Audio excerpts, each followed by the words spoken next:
Hello friends, good evening to all. Welcome to all in my YouTube channel Shubham Jain. आज का हमारा जो topic रहेगा वो रहेगा भक्ति एंड सूफी ट्रेडिशंस को लेके। ये आपका थीम नंबर 6 है, +2 का एनसीईआरटी बुक पार्ट 2। ठीक है, तो उसमें हम जिस टॉपिक के बारे में बात करेंगे वो आपको various exam point of view से जो क्या है आपका इम्पॉर्टेंट है। इसमें हम दोनों पॉइंट ऑफ व्यू से बात करेंगे। अगर आप सिविल सर्विसेज की बात करें तो प्रीलिम में किसी हिसाब से क्वेश्चंस पूछे जा सकते हैं। अगर मेंस एग्जामिनेशंस की बात आती है तो फिर किसी हिसाब से आपसे क्वेश्चंस पूछे जा सकते हैं। अगर आप पंजाब के एग्जाम्स की बात करो तो अगर हम पंजाब जीके की बात करते हैं तो वहां पे भी आपको भक्ति एंड सूफी ट्रेडिशंस के रिगार्डिंग काफी सारे क्वेश्चंस पूछे जाते हैं। तो हम जितना एनसीईआरटी की बुक में कवर किया हुआ है उससे रिलेटेड जितनी भी इंफॉर्मेशन है उसको हम समझेंगे। ठीक है, तो हम स्टार्ट करते हैं कि a mosaic of religious beliefs and practices. हम ये इस पूरे चैप्टर में ये समझने की कोशिश करेंगे कि मान लीजिए स्टार्टिंग से किसी भी एक कॉन्टिनेंट में किसी भी एक रीजन में एक मेजर रिलीजन जो है अगर वो प्रैक्टिस किया जा रहा है काफी लॉन्ग टाइम से, तो होता क्या है कि उस रिलीजन में लंबे समय के बाद कुछ चेंजेस आती रहती हैं। हो सकता है वो जो ओरिजिनल रिलीजन और ओरिजिनल ट्रेडिशनल ओरिजिनल प्रैक्टिसेस जो हैं वो फॉलो ना की जाएं, और जो आपके रीजन्स में local language, local culture, local customs जो बनते हैं या तो वो मेन रिलीजन का पार्ट बन जाएं या फिर वो एक डिफरेंट रिलीजन बनाएं। ठीक है, तो इस तरह की चीजें वो ऐसी क्यों होती हैं और ऐसा इंडियन कॉन्टिनेंट में, इंडियन सब रीजन में, इंडिया में कैसे और क्या हुआ। तो हम सबसे पहले बात करेंगे कि जब यहाँ पे मेन हिंदू रिलीजन की बात आती है, जो आपका वैदिक टेक्स्ट जो है या वैदिक जो आपके वेदास हैं 4 उनके ऊपर बना हुआ है, उनके प्रैक्टिसेस को हम मानते हैं, तो उसमें क्या चेंजेस आए, ब्राह्मण्स जो हैं उन्होंने कैसे उसमें कुछ चेंजेस लेके आए, ट्रेडिशंस को लेके, रिचुअल्स को लेके, बाद में फिर उनमें क्या बुराइयां आई और उसमें क्या फिर प्योरिफिकेशन करने के लिए भक्ति मूवमेंट इमर्ज हुई। सिमिलरली अगर हम बात करें यहाँ पे, अगर आप शिया और सुन्नी मुस्लिम ट्रेडिशंस की बात करो, फिर बाद में उनमें जो आपकी बुराइयां थी, ऑर्थोडॉक्स थी उनको सिंप्लीफाई करने के लिए या उनको दूर करने के लिए, ठीक है, उन्होंने सूफीज्म मूवमेंट को चलाया और उनसे रिलेटेड कौन कौन से लीडर्स थे, रिलीजियस लीडर्स थे, सभी के बारे में हम इस टॉपिक में बात करेंगे।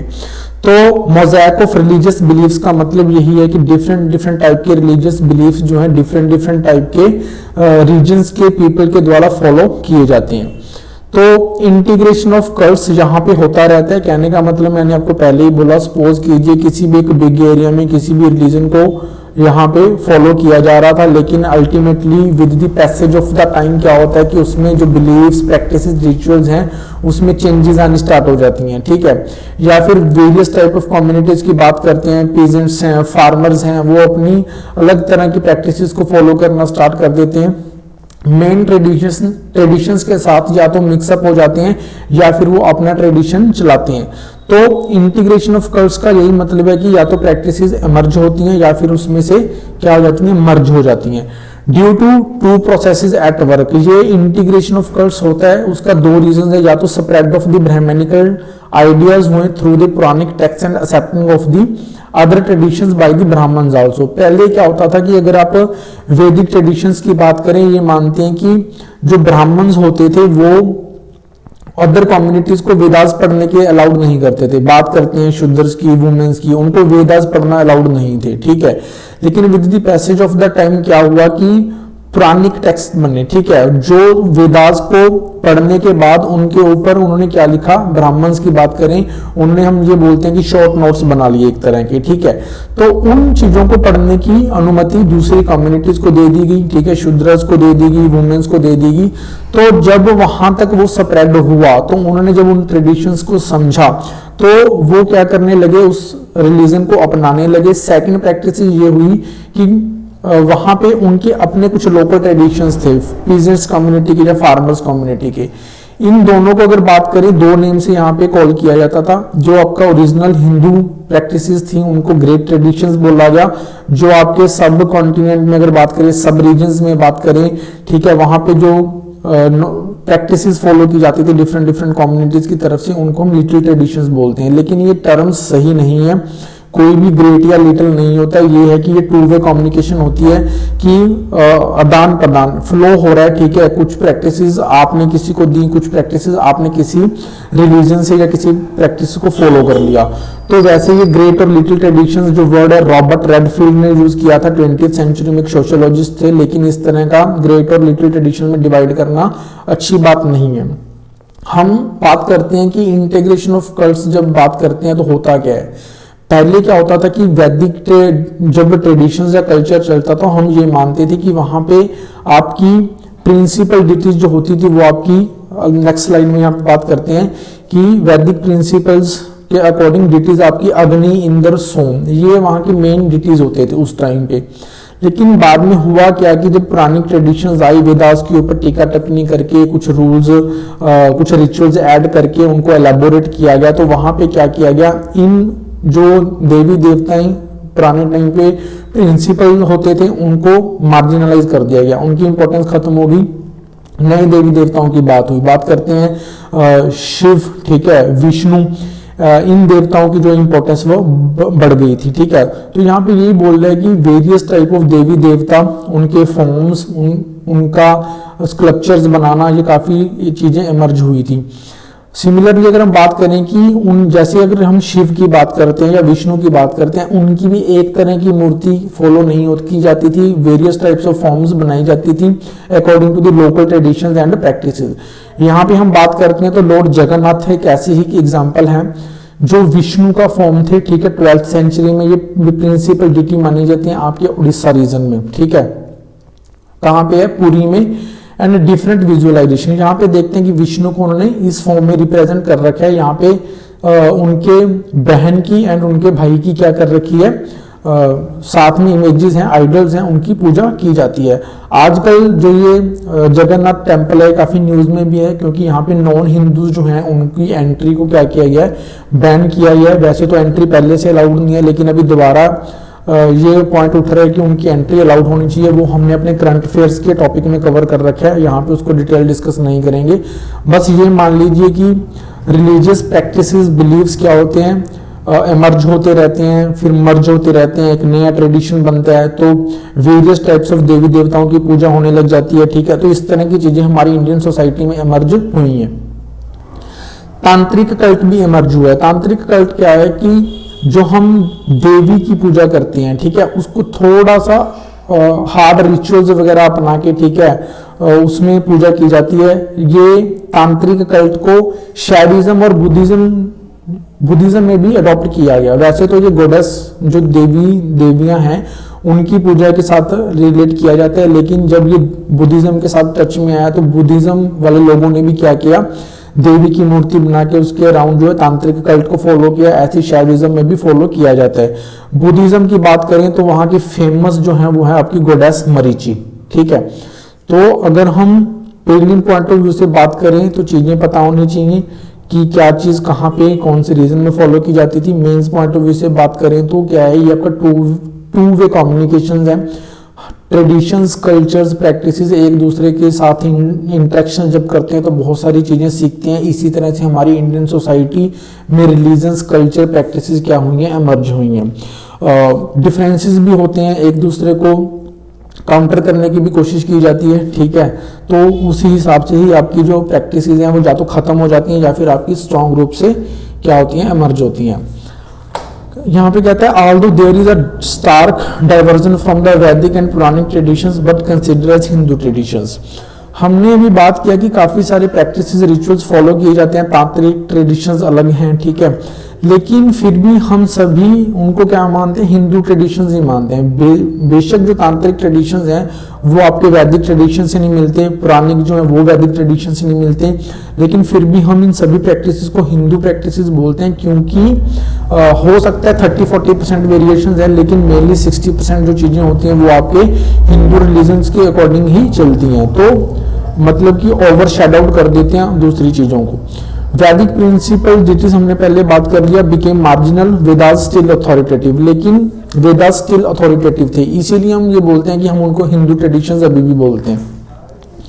Traditions of bhakti and devotions are located in this context. हम जब भक्ति ट्रेडिशंस की बात करते हैं, डिवोशन की बात करते हैं, तो हम इसी कॉन्टेक्स्ट में देखेंगे कि उन्होंने डिफरेंट रिलीजियस प्रैक्टिसेस को देखने के बाद वहाँ के लोग उन्होंने समझा कि क्या चीज़ गलत है, क्या चीज़ सही है। उन्होंने अपनी थ्योरीज बनाई, अपने प्रैक्टिसेस बनाई, ठीक है। ऐसा नहीं है कि जो हिंदू धर्म में जितने भी चीज़ें थी उन सभी को रिजेक्ट कर दिया।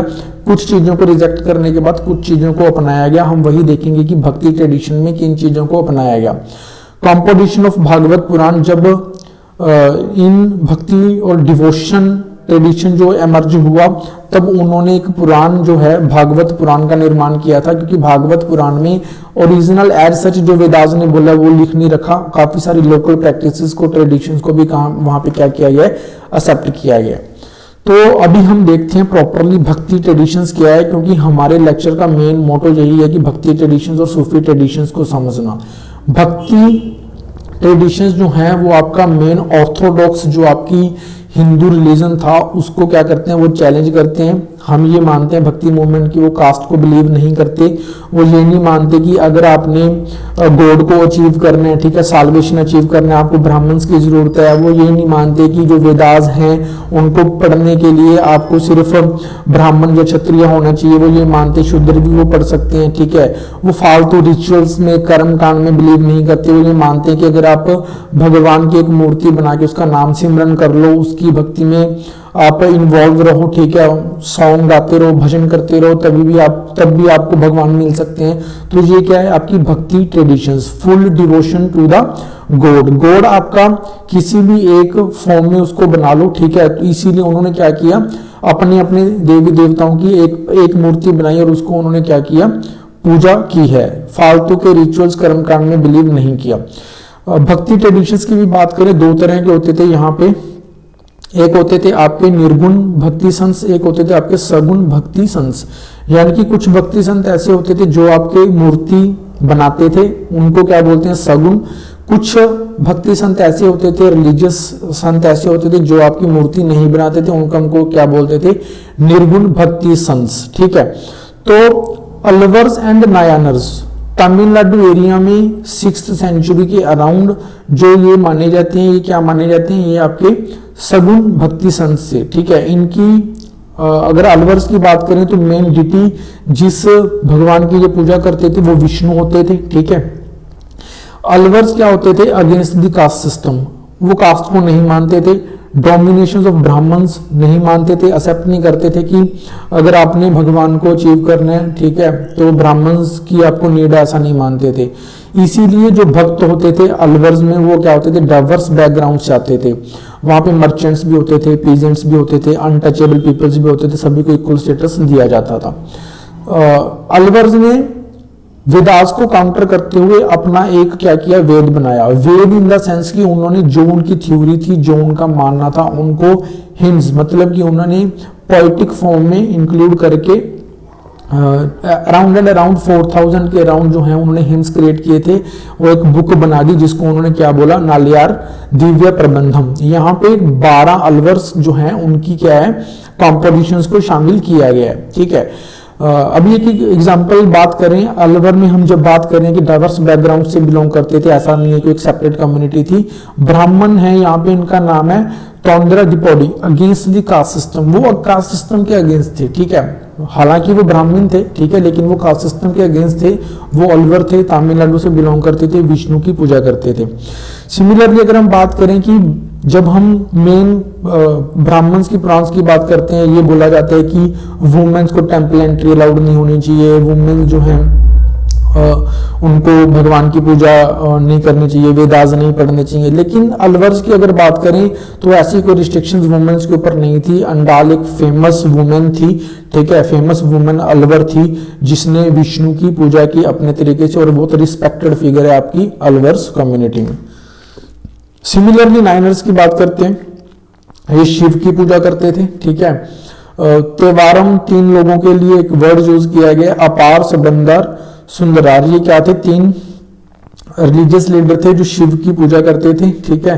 चोल रूलर प्रांतक जो है, इसने इन तीनों मतलब कि जो फिगर्स हैं, मतलब कि जो उनके रिलीजियस लीडर थे नायनर्स, उनकी इमेजेस भी पर्टिकुलरली बनाई थी। बड़े बड़े टेंपल जो शिव जी के बनाए थे उनमें इनकी भी मूर्तियां साथ में लगी थी, क्योंकि इन्होंने क्या किया था, शिव पूजा को प्रमोट किया था और इनको भी वो भगवान के तौर पे पूजते थे। एक और पर्सन थे अपार, वो भी कास्ट अगेंस्ट के सिस्टम थे। अपार ने कास्ट सिस्टम के अगेंस्ट लिखा है। करैकाल अमायर एक वुमेन थी, जैसे अलवर में हम पढ़ते हैं वैसे ही हम नायनर में पढ़ते हैं, ठीक है। उन्होंने पैट्रियार्कल नॉर्म्स को चैलेंज किया है कि वुमेन्स भी साल्वेशन अचीव कर सकती हैं, भगवान की पूजा कर सकती हैं। जो ये अलवर्स एंड नायनर्स हैं, इनके रिलेशन विद स्टेट हमने देखने हैं। होता क्या था कि अगर हम 6th सेंचुरी की बात करें तो वहां पे जैन या बुद्धिज्म ट्रेडिशन फ्लरिश किया, क्योंकि वहां पे उनको स्टेट पैट्रोनेज मिलता था। पांडव्स की पल्लव्स की बात करें तो वो क्या करते थे, उनको फ्लरिश करते थे। साउथ में क्या हुआ कि चोल रूलर्स ने इन अलवर्स एंड नायनर्स को सपोर्ट करना स्टार्ट किया, क्योंकि वो इनके थ्रू क्या करना चाहते थे, अपनी अथॉरिटी, अपने रूल को स्ट्रॉन्ग करना चाहते थे। क्योंकि अलवर्स एंड नायनर डाइवर्स कम्युनिटी से बिलोंग करते थे, इसलिए जो आपके लोअर कास्ट के पीपल्स थे या बहुत मार्जिनलाइज्ड लोग थे, उनके ऊपर इनका इन्फ्लुएंस बहुत था। तो चोल रूलर्स इनको सपोर्ट करके बड़े बड़े शिव टेंपल बनाते थे, ठीक है। इनके थ्रू विष्णु टेंपल बनाए हैं उन्होंने, इनके थ्रू क्या करना चाहते थे, अपना रूल स्ट्रॉन्ग करना चाहते थे। तो चोल रूलर्स जो हैं उन्होंने ब्राह्मणिकल एंड भक्ति ट्रेडिशंस को सपोर्ट किया। 13th सेंचुरी में चोल रूलर्स थे। Alvars and Nayanars are revered by Vellala peasants, जो पीजेंट्स कम्युनिटी है जिनको जो अलवर्स और नायनर्स को मानते थे, इसीलिए अलवर्स एंड नायनर्स को चोल रूलर ने सपोर्ट किया, सो दैट कि उनका रूल स्ट्रांग हो सके। जैसे पल्लव्स एंड पांड्याज ने जैनिज्म बुद्धिज्म को सपोर्ट किया था 16th सेंचुरी में। नेक्स्ट हम बात करते हैं वैरशिव ट्रेडिशन। एक नए टाइप का ट्रेडिशन कर्नाटका में इमर्ज हुआ। ये भी शिव भक्त थे, लेकिन इनका पूजा करने का तरीका अलग था। ये 12th सेंचुरी में इमर्ज हुआ है, ठीक है। वो भी ब्राह्मण थे, बासवान, जिन्होंने ये नया तरीका बनाया शिव पूजा का। वो एक मिनिस्टर थे कालचुरी रूलर्स के कोर्ट में, आल्सो नाउन एज लिंगायत्स। जो ये वैरशिव हैं इनको लिंगायत्स भी बोलते हैं, क्योंकि ये क्या करते हैं, शिव की लिंग फॉर्म में पूजा करते हैं।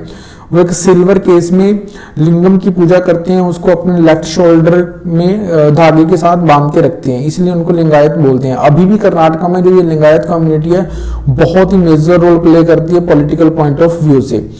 अगेन ये भी आपके जो धर्मशास्त्र जो मतलब कि वेदास को पढ़ने के बाद रूल्स एंड रिचुअल्स बनाए गए हिंदू कम्युनिटी के लिए, उनके अगेंस्ट थे, ठीक है। अगेंस्ट इसलिए थे क्योंकि कुछ रिचुअल्स फॉलो नहीं करते थे। जैसे वो ये मानते थे कि मरने के बाद वो बंदे का दोबारा, व्यक्ति का दोबारा जन्म नहीं होता, वो शिव के साथ जाके क्या हो जाता है, मर्ज हो जाता है। इसलिए वो जब जो कोई बंदा व्यक्ति मर जाता है तो उसको क्या करते हैं, वो जलाते नहीं थे, दफना देते थे, ठीक है। कंपोज्ड वाचनास, जैसे अलवर्स ने, नायनर्स ने अपने ग्रंथ बनाए, ठीक है, या फिर उन्होंने हेम्स लिखे, सॉन्ग्स लिखे, तो ऐसे ही वैरशिव ट्रेडिशन में जो आपके बासवान थे उन्होंने वाचनास लिखी हैं। वाचनास का बस लिटरली मीनिंग्स क्या होता है, सेइंग्स, जो उनका मानना था, ठीक है। डिवोटीज ऑफ शिव, ये शिव की पूजा करते थे। अभी जो ये चीजें हम देख रहे हैं ये आपके साउथ इंडिया में इमरजेंस है, ठीक है। अभी हम ये मानते, अभी हम ये देखेंगे कि क्या नॉर्थ इंडिया में ऐसा कुछ हुआ। नॉर्थ इंडिया में अगर हम बात करें टिल 14th सेंचुरी ऐसा कुछ नहीं हुआ। उसका रीजन ये था कि उस समय तक आपके राजपूत रूलर जो थे वो रूल करते थे, और इनका जो था ब्राह्मण्स इन्फ्लुएंस ज्यादा था। तो ब्राह्मण्स को काउंटर करता हुआ वहां पे कोई भी ऐसा कॉन्टेक्स्ट इमर्ज नहीं हुआ, क्योंकि राजपूत रूलर्स उसको सपोर्ट नहीं करते थे। लेकिन बाद में क्या ऐसा नहीं है कि बिल्कुल नहीं था, कुछ थे नाथ एंड जोगीस, ठीक है, जो हटके चलते थे, फालतू के रिचुअल्स कर्मकांड्स को नहीं मानते थे, ठीक है। लेकिन इतनी ज्यादा इमरजेंस देखने को नहीं मिली, वो बाद के लेटर ईयर्स में देखने को मिली थी। जब हम बात करते हैं कि 14th-15th सेंचुरी में कबीर जी की बात करते हैं, फिर हम बात करते हैं गुरु नानक देव जी, ठीक है, मीराबाई की बात करते हैं, तो कुछ ऐसे लीडर्स थे जिन्होंने भक्ति मूवमेंट को नॉर्दर्न इंडिया में फ्लरिश किया है। लेकिन till 14th century Rajput rulers की वजह से जिनका ब्राह्मणिक ट्रेडिशंस में बिलीव था, टिल दैट डेट कोई मेजर जो है आपका भक्ति मूवमेंट नॉर्थ इंडिया में फ्लरिश नहीं हुई। 14th सेंचुरी 15th सेंचुरी में बात करते हैं कबीर जी, ठीक है। इन्होंने क्या किया कि ये फालतू कास्ट सिस्टम में बिलीव नहीं करते थे। वेरियस टाइप्स ऑफ रिलीजियस जो कम्युनिटी है, अगर हिंदू की बात करो, मुस्लिम्स की बात करो, चाहे उनके वर्ड्स ये यूज करते थे, अपने हिम्स अपने सॉन्ग्स होते थे, ठीक है। बात करें तो कबीर बीजक कबीर पंथ, ठीक है, ये वाराणसी में एक पंथ था जो बीजक कबीर पंथ बना के मानता था कि ये हम कबीर जी हमारे हैं, ठीक है। कबीर ग्रंथावली राजस्थान में दद्दू पंथ वाले लोग जो थे वो कबीर जी को अपना बताते थे। ऐसे ही सिमिलरली जो आदि ग्रंथ है उसमें भी कबीर जी की वर्डिंग्स हैं, सेइंग्स हैं, ठीक है। तो कहने का मतलब ये है कि कबीर जो हैं उन्होंने नॉर्मल लैंग्वेज में, लोकल कंटेक्स्ट में चीजों को लिखा, फालतू रिचुअल्स ऑर्थोडॉक्सी में बिलीव नहीं करते थे। वो ये मानते थे कि आपको निर्गुण फॉर्म में गॉड की क्या करनी चाहिए, पूजा करनी चाहिए, ठीक है। तो इसलिए कबीर जी जो हैं वो क्या हुए, एक डाइवर्स कम्युनिटीज के अंदर फेमस हुए हैं, ठीक है। अभी तक उनका ये पता नहीं चल पाया कि ओरिजिनल वो हिंदू थे या मुस्लिम थे। मुस्लिम लोग भी ये वो करते हैं, क्लेम करते हैं कि वो मुस्लिम थे, हिंदू लोग भी ये क्लेम करते हैं कि वो हिंदू थे, लेकिन अभी तक कोई क्लैरिफिकेशन इस चीज के बारे में है नहीं, ठीक है। लेकिन बात सिर्फ ये है कि कबीर जी ने लोकल लैंग्वेजेस, ठीक है, और लोकल जो आपका एक कॉन्टेक्स्ट होता है कि फालतू रिचुअल्स में बिलीव नहीं करना, ठीक है, एक ही गॉड की और फॉर्मलेस गॉड की पूजा करना, उस चीज को प्रमोट किया था, ठीक है। ऐसी अगर हम बात करें तो गुरु नानक देव जी, ठीक है, गुरु नानक देव जी ने भी यही बोला था कि आपको फॉर्मलेस गॉड की पूजा करनी है। कास्ट सिस्टम में वो भी बिलीव नहीं करते थे। उनके जो फॉलोअर्स थे उन्होंने उनको कुछ नियम दिए थे कि आपको इकट्ठे बैठ के ही क्या करनी है, पूजा करनी है, जिसको हम संगत वर्ड यूज करते हैं, ठीक है। बाद में उनके जो डिसिपल्स थे उन्होंने काफी कुछ कंसोलिडेट करके सिख रिलीजन जो है उसको कंसोलिडेट किया, जो बाद में एक सिख रिलीजन बना। बेसिकली जो गुरु नानक देव जी वो हिंदू फैमिली में बॉर्न हुए हैं, लेकिन उन्होंने ऑर्थोडॉक्स हिंदू कल्चर को, ट्रेडिशन को रिजेक्ट किया, ठीक है।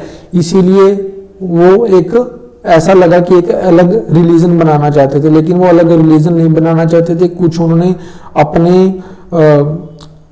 अपने रिचुअल्स जो बनाना चाहते थे उनको कंसोलिडेट किया, ठीक है, और बाद में क्या बना, वो एक अलग फॉर्म का रिलीजन इमर्ज हुआ। अगर हम बात करें आदि ग्रंथ जो है वो गुरु अर्जन देव जी जो 5th गुरु थे, ठीक है, उन्होंने बनाया था। बाद में जो आपके गुरु गोविंद सिंह जी हैं उन्होंने खालसा पंथ की स्थापना की और फिर क्या किया, एक अलग रिलीजन को बना दिया गया। अगर हम बात करें मीराबाई भी एक जो है वो राजपूत रूलर जो हैं उनसे बिलोंग करती थी, ठीक है। बाद में इसको मीराबाई जी को क्या कर दिया गया, मैरी कर दिया गया था, ठीक है, मेवाड़ के सिसोदिया रूलर्स के साथ। लेकिन उसमें उसका मैरिज में कुछ ज्यादा इंटरेस्ट वगैरह था नहीं, ठीक है, वो कृष्ण की पूजा करनी चाहती थी, ठीक है। इसलिए उसने घर बार को त्याग करके एक मॉन्क के रूप में, मतलब कि जो है वो सॉन्ग्स गाती थी, ठीक है, कृष्ण जी के उसमें भक्ति में, और वो चाहती थी कि कृष्ण जी के साथ ही उसका ट्रू लव है, ठीक है। तो कहने का मतलब ये है कि ऑर्थोडॉक्स रिलीजन्स को छोड़ के सिंपल नाम सिमरन को क्या हुआ, ये भक्ति ट्रेडिशन हमने नाम दिया हुआ है। शंकर देव जो हैं वो भी वैष्णविज्म में बिलोंग करते हैं, ठीक है। वैष्णविज्म इन्होंने असम में जो है वो फ्लरिश करवाया था। तो बेसिकली शंकर देव क्या थे, वो भी विष्णु की पूजा करते थे, ठीक है। भागवत पुराण, भगवत गीता के ऊपर डिपेंडेंट जितनी भी आपकी शिक्षाएं हैं, ठीक है, उनको ये बिलीव करते थे। इन्होंने एक कॉम्पोजिशन बनाई थी जिसका नाम है कीर्तन घोष। जैसे आपका भक्ति ट्रेडिशंस की हम बात करते हैं कि भक्ति मूवमेंट ने जो आपका ऑर्थोडॉक्स हिंदू रिलीजन था उसको प्योरीफाई करने की कोशिश की थी। सिमिलरली अगर हम सूफीज्म मूवमेंट की बात करते हैं तो उन्होंने इस्लामिक ट्रेंड्स जो हैं, ऑर्थोडॉक्स इस्लाम जो था उसको प्योरीफाई करने की कोशिश की थी। सूफीज्म को समझने से पहले हम ये देखते हैं कि इस्लाम का इंडिया में एडवेंट कैसे हुआ, और इस्लाम की इंपॉर्टेंट प्रैक्टिसेस क्या थी, और फिर सूफीज्म में क्या क्या इमर्ज हुआ।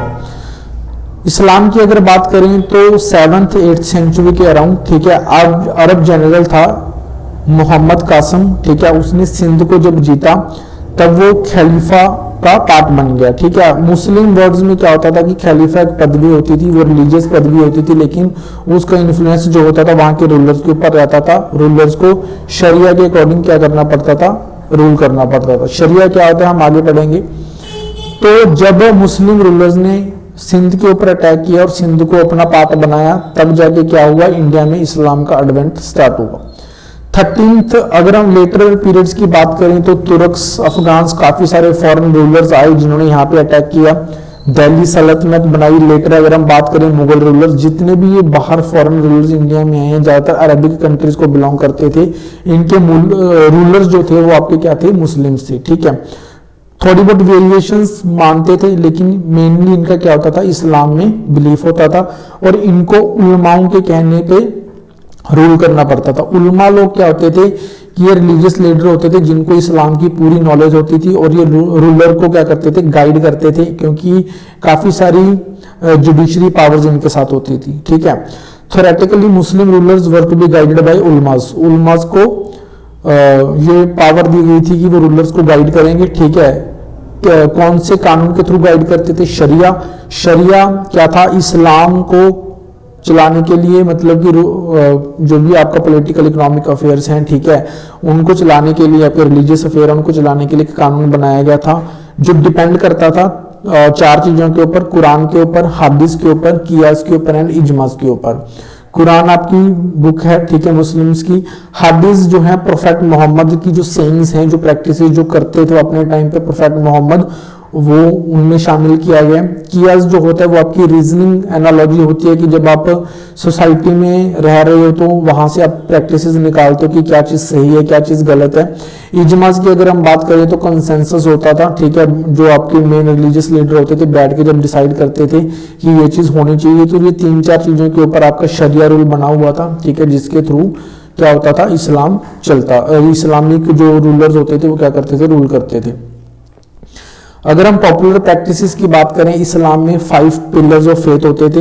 1 गॉड, एक ही गॉड होता था। वेरियस फॉर्म्स, जैसे हम हिंदू कल्चर में बिलोंग अगर देखें तो शिव की काफी सारी मूर्ति बनाई जाती हैं, वेरियस फॉर्म्स में उनकी पूजा की जाती है। ऐसा कुछ नहीं था, वो एक ही गॉड की पूजा करते थे जिसको अल्लाह बोलते थे। प्रॉफेट मोहम्मद जो थे वो गॉड के मैसेंजर थे। ठीक है, जो मतलब कि ये मानते थे कि गॉड की फॉर्म में धरती के ऊपर आए हैं। 5 प्रेयर जो हैं उनको करनी पड़ती थी एक दिन में, जिसको वो नमाज या सलात बोलते थे। उनको गिविंग्स करनी पड़ती थी, मतलब अपनी नेक कमाई से कुछ ना कुछ दान, जिसको वो ज़कात बोलते थे। रमजान के महीने में उनको फास्टिंग करनी पड़ती थी, जो आपका सावन का महीना होता है। एंड पिलग्रिमेज, यात्रा करनी पड़ती थी मक्का, जिसको वो हज बोलते हैं। तो ये इस्लाम की मेन प्रैक्टिसेस हैं।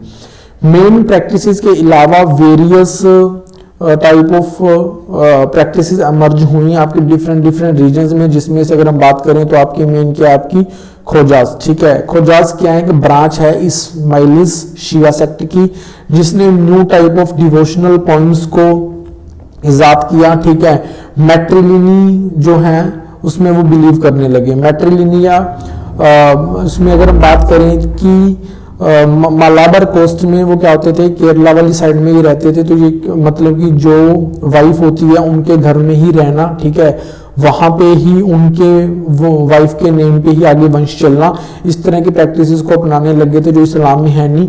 डिफरेंट आर्किटेक्चरल स्टाइल्स ऑफ मॉसिक, वैसे जो इस्लाम में एक स्टाइल होता है मॉसिक बनने का, उसमें से कुछ डिफरेंट स्टाइल को फॉलो किया गया। ठीक है, उसमें से फेमस है आपकी शाह हमदान श्रीनगर में झेलम रिवर के ऊपर जो ये मॉसिक बनी हुई।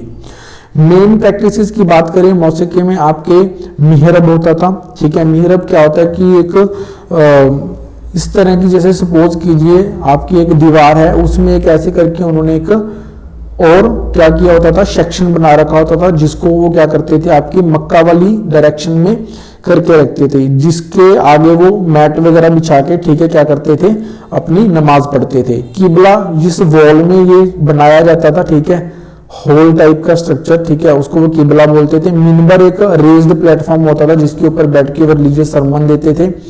मेन नेम फॉर कम्युनिटीज, जो यहाँ के लोकल इंडिजिनियस पीपल थे, बाहर से आने वाले लोगों को रिलीजियस कॉनोटेशन के हिसाब से बुलाते नहीं थे। ज्यादातर उनको जहां से वो आते थे उस नेम से बुलाया जाता था, ठीक है। जैसे यवन वर्ड यूज किया जाता था ग्रीक्स के लिए, शक यूज किया जाता था अफगान्स के लिए एंड तुर्क्स के लिए। नॉर्मली अगर हम बात करें तो जो हिंदू लोग थे बाहर से आने वाले लोगों को मलीच वर्ड यूज करते थे उनके लिए, ठीक है। ये कोई रिलीजियस वर्ड नहीं है, ठीक है।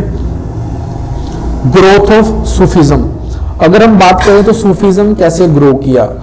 जो कुछ लीडर थे इस्लाम में वो ये बोलते थे कि जो खलीफा है वो मटेरियलिस्टिक हो चुके हैं, ठीक है, फालतू के रिचुअल्स में बिलीव करते हैं, ज्यादा खर्च करते हैं, ठीक है, जो ये इस्लाम के हिसाब से सही नहीं है। उनको सिर्फ रिलीजियस रोल प्ले करना चाहिए, पॉलिटिकल रोल प्ले नहीं करना चाहिए। तो इस कॉन्टेक्स्ट में आपका सूफिज्म वर्ड, जो सूफिज्म प्रैक्टिस है या ट्रेडिशन है, एमर्ज हुआ।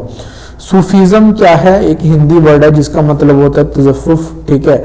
अगर हम इसको बात करें तो ये या तो प्योरिटी वर्ड से रिलेट किया जाता है या फिर जो ये सूफी लोग होते थे एक वुलन क्लॉथ डालते थे, ठीक है, ठीक, मतलब कि उस क्लॉथ को ही क्या बोला जाता था, सफा बोला जाता था, सूफ बोला जाता था, मोटा ऊन का बना होता था, उस नेम से सूफिज्म वर्ड यूज किया गया। ये बिलीव करते थे एसेक्टिसिज्म में एंड मिस्टिसिज्म में, मतलब कि कंप्लीट डिवोशन, ज्यादा मटेरियलिस्टिक जो थे नहीं, ठीक है। तो ये मतलब कि चमत्कार में भी बिलीव करते थे, ये मानते थे कि गॉड की उनके ऊपर बरकत है, ठीक है, इनके पास कुछ स्पेशल पावर्स हैं जिसके थ्रू वो क्या कर सकते हैं, लोगों की मुश्किलों को दूर कर सकते हैं, उनको ब्लेस कर सकते हैं, ठीक है। इनमें अगर बात करें तो ये क्या करते थे, घूमते रहते थे, जगह जगह प्रैक्टिस करते थे, लेकिन कभी कभी उसमें क्या होता था कि एंड टाइम पे क्या करते थे कि एक प्लेस पे बैठ के अपना एक परमानेंट सेटलमेंट करते थे, ठीक है। पर्शियन वर्ड में उसको हॉस्पाइस बोलते हैं या फिर कानखाज। अगर हम बात करें तो जैसे जो मजार बनती है तो उसी तरह से को जगह पे सेटल हो जाते थे जिसको हम कानखा बोलते हैं। जब मेन रिलीजियस लीडर की डेथ हो जाती थी तो उनके डिसिपल्स जो होते हैं वहां पे बैठते थे, उनकी फिर पूजा करते थे, मतलब ये सिलसिला चल जाता था, ठीक है। काफी सारे सिलसिला की बात हम आगे करेंगे। तो जो मेन आपके लीडर होते थे उनको हम पीर बोलते थे, मुर्शिद बोलते थे, लेकिन उनके जो डिसिपल्स होते हैं हम उनको क्या बोलते थे, मुरीद बोलते थे, ठीक है। तो अगर हम बात करें जियारत का वर्ड का मतलब होता है कि जब लोग जो होते हैं इनकी मजार पर घूमने के लिए आते हैं या फिर अपनी पूजा वगैरह करने के लिए आते हैं, ठीक है, माथा टेकने के लिए आते हैं, तो जो ये रिलीजियस जर्नी होती है इनको जियारत बोला जाता था। मेन डेज के ऊपर वो आते थे, जैसे मैरिज एक वर्ड उन्होंने यूज किया कि जब उनकी डेथ हुई तो वो अल्लाह के साथ जाके मिल गई, ठीक है। तो डेथ सेरेमनीज उर्स वर्ड यूज किया जाता है। इन डेज के ऊपर वो क्या करते थे, यहाँ पे आते थे, उनके जो फॉलोअर्स होते थे।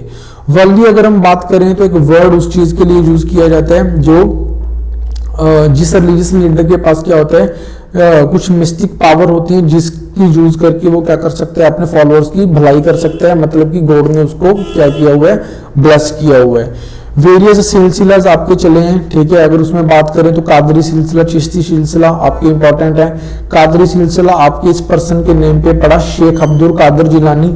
चिश्ती सिलसिला की बात करें तो ये रिलीजियस के ऊपर बनाई, रीजन के ऊपर बना जो आपका सेंट्रल अफगानिस्तान में है। ग्रोथ ऑफ सूफीज्म का मतलब आप समझ गए होंगे। मेन बात तो ये थी कि खलीफा जो है वो करप्ट हो चुके थे, मतलब कि ठीक है मटीरियलिस्टिक हो चुके थे। मेनली वो जो रूल्स होते हैं इस्लाम के गॉड के उसको अच्छी तरह से फॉलो नहीं कर रहे थे, इसलिए जो है प्योरीफाई फॉर्म जो है इस्लाम का सूफीज्म बोलते थे कि यही है कि आप कम से कम चीजों को यूज करो, मटेरियलिस्टिक कम से कम हो, ज्यादा से ज्यादा आप किसकी पूजा करो, गॉड की पूजा करो। तो इसमें से इंपॉर्टेंट एक ऑर्डर है आपका, हम चिश्ती ऑर्डर के बारे में बात करेंगे, लेकिन अभी कुछ इंपॉर्टेंट टर्म्स और भी इस्लाम के साथ रिलेटेड उसकी बात कर लेते हैं। जब हम बात करते हैं कि मुस्लिम रूलर्स जहां पे रूल करते थे उसमें सभी लोग इस्लाम को मानते हो या एक्सेप्ट करते हो, ऐसा पॉसिबल नहीं है। सपोज करो जहां पे जैन्स भी रहते हैं, क्रिश्चियंस भी रहते हैं, हिंदूज भी रहते हैं, तो इनको प्रोटेक्ट किया जाता था मुस्लिम रूलर्स के थ्रू, जिसको जो बोलते हैं जिम्मी, protected one. As a Jews and Christians इनसे टैक्स लिया जाता था जिसको बोलते हैं जिजिया टैक्स, सो दैट कि वो अपने अपने धर्मों को तो अपना सकते हैं लेकिन उनको एक टैक्स देना पड़ेगा। उस टैक्स को लेने के बाद ये मुस्लिम रूलर्स इनको क्या करेंगे, प्रोटेक्ट करेंगे, ठीक है। एक टर्म और भी होती थी बेशरियाज। बेशरियाज वो लोग होते थे जो शरिया को मानते ही नहीं थे, वो उनको डिफरेंट नेम से बुलाया जाता है। मस्त होते थे, ठीक है, कलंदर्स होते थे, कलंदर्स वर्ड इनके लिए यूज किया जाता है, ठीक है। फुतहू एक वर्ड भी इसमें यूज किया गया जिसका मतलब होता था चैरिटी, मतलब आपको दान देना। ये कुछ टर्म्स थे जिसके बारे में एग्जाम में पूछ लिया जाता है, इसलिए यहाँ पे डिस्कस किया गया, ठीक है। अदरवाइज हम चिश्ती ऑर्डर की बात करते हैं। चिश्ती ऑर्डर की नॉर्मली अगर हम बात करें तो इंडिया में अगर उसके सेटअप की बात करें तो दो जगह पे मेन सेटअप है इसका, अजमेर एंड दिल्ली। अजमेर की अगर बात करें तो शेख मोइनुद्दीन शिजदी जो है इन्होंने सेटअप किया था, इनको गरीब नवाज भी बोला जाता है, ठीक है। उसके बाद उनके डिसिपल कुतुबुद्दीन बख्तियार काकी, फिर उनके डिसिपल फराउद्दीन गदेशकर, फिर उसके बाद निजामुद्दीन औलिया, ठीक है, जिनका आपकी कानखा जो है वो आपकी कहाँ पे बनी हुई है, दिल्ली में बनी हुई है। अमीर खुसरो क्या थे, इन्हीं के क्या थे, डिसिपल थे। उसके बाद आपके क्या है, हसीरुद्दीन चिराग दिल्ली, ठीक है, इनको चिराग दिल्ली बोला जाता है हसीरुद्दीन को। अगर हम उसके बाद बात, ये आपका चिश्ती ऑर्डर का सिलसिला, मतलब ये सारे आपके जो भी हैं आपके चिश्ती ऑर्डर से बिलोंग करते हैं, इनका आपको क्रोनोलॉजी पता होनी चाहिए, नेम पता होना चाहिए किसको किस तरीके से बुलाते हैं। अदरवाइज सेम सिलसिला आपका सेम ऑर्डर चलता रहेगा, मतलब कनखा होती थी जहाँ पे फॉलोअर्स आते थे पूजा वगैरह करने के लिए। अगर हम उसके बाद बात करें कि जो ये रिलीजियस लीडर थे, लोकल लैंग्वेजेस में इन्होंने बहुत कुछ लिखा। अगर हम बात करें पद्मावत रोट की गई लोकल लैंग्वेज में by Malik Muhammad Jayasi, love story of Padmavati and Ratan Sen. Ruler कौन थे, जो चित्तौड़ के थे, इनके ऊपर एक स्टोरी लिखी गई थी जो उनकी लव स्टोरी थी, ठीक है, जो मोहम्मद जैशी ने लिखी थी। ये आपका प्रीलिम पॉइंट ऑफ व्यू से इंपॉर्टेंट है। अगर हम पूरे चैप्टर की बात करें, जो हमारा पूरा टॉपिक है, तो इसमें हमने सिर्फ ये देखने को मिला है कि various type of religious practices आपकी इमर्ज होती हैं जैसे जैसे टाइम पास होता चला जाता है, जैसे जैसे आपके रीजन्स जो हैं वो चेंज होते रहते हैं। मान लो इस्लाम जो है वो आपका इस्लामिक वर्ड से निकल के इंडिया में अगर वो फैला तो उसका रूप चेंज हुआ। ऐसे हिंदू प्रैक्टिसेस की बात करें, जैसे जैसे वो आपके डिफरेंट टाइप के लोगों के बीच में पहुंचा, जब लोगों को टेक्सचर्स पढ़ने का मौका मिला, जब उनको रिचुअल्स उन्होंने देखे कि पुराण में क्या लिखा हुआ है, ये चीजें सही है या गलत हैं, ठीक है, तो उन्होंने कुछ चीजें एक्सेप्ट की, कुछ चीजें रिजेक्ट की, तो इसी हिसाब से आपके रिलीजियस बिलीफ और प्रैक्टिसेस इमर्ज हुई हैं, जिसमें से आपका भक्ति और सूफी इंपॉर्टेंट था, जिसके बारे में हमने जितना आपका इस थीम में रिलेटेड है उतना पढ़ा है। वैसे तो बहुत कुछ चीजें डिस्कस करने के लिए वो हम art and culture point of view से कभी डिस्कस कर लेंगे। अगर आपको समझ आया हो तो प्लीज आप लाइक शेयर एंड कमेंट कर देना, ठीक है। कमेंट में अगर आपको कोई डाउट है तब भी आप पूछ सकते हो, ठीक है। नेक्स्ट वीडियो में पहले मैं वो डाउट क्लियर कर दूंगा, ठीक है। तो otherwise thank you for watching the video.